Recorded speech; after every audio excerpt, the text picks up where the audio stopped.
ये आप जानते हो ना, जहाँ पर आप याद रखिएगा, जहाँ पर आप जाते हैं बड़े रेस्टोरेंट में, जहाँ पे नॉनवेज वगैरह होता है, नॉनवेज ईटिंग के लिए, तो वहाँ पर आपका लिखा होता है KFC। उसी आपको उसी नाम से याद रखना है, KFC। ठीक है, सब के आगे क्या लगा देंगे, राइट। K से हो गया नॉलेज, F से हो गया फेथ, और C से हो गया कंडक्ट। नॉलेज का मतलब होता है ज्ञान, फेथ मतलब होता है विश्वास, और कंडक्ट का मतलब होता है कर्म।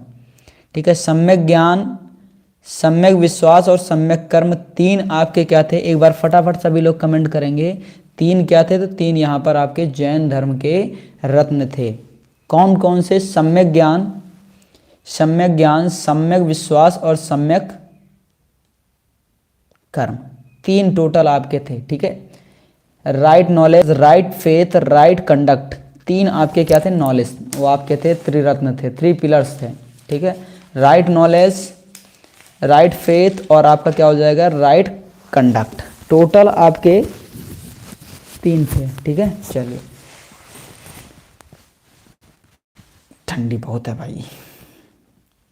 चलिए आगे हम लोग बात करते हैं। जैन धर्म में 5 नियम थे। जैन धर्म के 5 नियम कौन कौन से हैं, कोई बता सकता है? जैन धर्म के 5 नियम, जिसे हम लोग पंच महाव्रत के नाम से जानते हैं।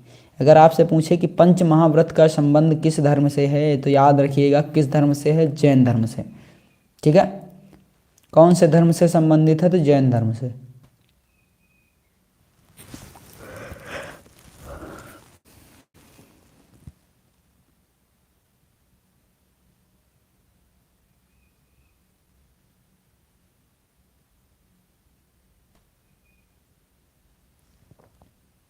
क्लियर है? चलिए आगे बोलिएगा। तो जैन धर्म के टोटल 5 नियम थे। पहला नियम है सत्य, दूसरा अहिंसा, तीसरा आस्तेय, अपरिग्रह और ब्रह्मचर्य। सत्य, अहिंसा, आस्तेय, अपरिग्रह और ब्रह्मचर्य, टोटल आपके 5 पंच महाव्रत जिन्हें कहा जाता है, टोटल 5 हैं। सत्य यानी सदा सत्य बोलना चाहिए, अहिंसा कभी लड़ाई झगड़ा नहीं करना चाहिए, आस्तेय कभी चोरी नहीं करना चाहिए, अपरिग्रह मतलब संपत्ति में विश्वास नहीं करना चाहिए, और ब्रह्मचर्य का मतलब होता है पराई स्त्री पर नज़र ना डालना चाहिए। ठीक है, ये आपके क्या थे, 5 ये पंच महाव्रत थे। ठीक है, इन पांचों को मिला करके क्या कहा गया, पंच महाव्रत कहा गया। आपको याद रखना है कि जो स्टार्टिंग के स्टार्टिंग के जो 4 महाव्रत हैं, इनको जैन धर्म के 23वें तीर्थंकर, जिनका नाम था पार्श्वनाथ, क्या नाम था, पार्श्वनाथ, उनके द्वारा दिया गया था। ये शुरुआत के जो आपके 4 थे, चार आपके किसके द्वारा दिए गए थे, पार्श्वनाथ के द्वारा। जो लास्ट वाला 5th नंबर है, इसको किसने दिया था, महावीर स्वामी के द्वारा दिया गया था। क्लियर है?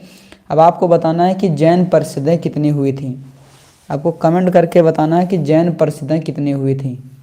जैन परिषदें,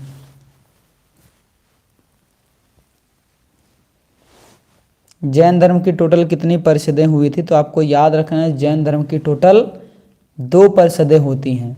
एक 300 ईसा पूर्व में, एक 512 ईसा पूर्व में होती हैं। 300 ईसा पूर्व वाली कहाँ पर होती है, बहुत बढ़िया, 2 होती हैं। 300 ईसा पूर्व वाली कहाँ पर होती है, जो आपकी पहली होती है, तो ये होती है आपका पाटलिपुत्र वर्तमान में, जिसे पटना कहा जाता है, पटना में हुई थी। और दूसरी कहाँ पर होती है, तो 512 ईस्वी में होती है, वो BC में हुई थी, ये ईस्वी में होती है। ठीक है, कहाँ पर होती है, तो आपको याद रखना वल्लभी गुजरात में होती है। ठीक है, वल्लभी गुजरात में होती है।